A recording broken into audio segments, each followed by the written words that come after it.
Creamy Italian slow cooker chicken.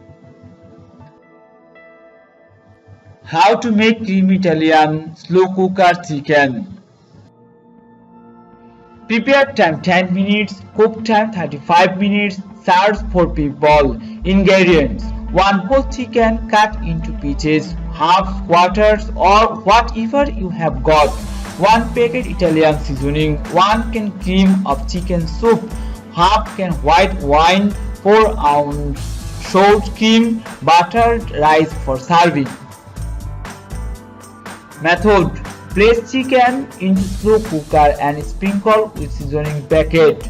Top chicken with dollops of the condensed soup, then pour in wine. Cook on low for 8 hours or until chicken is very tender. Remove chicken and set aside. Whisk in sour cream and turn the temperature to high.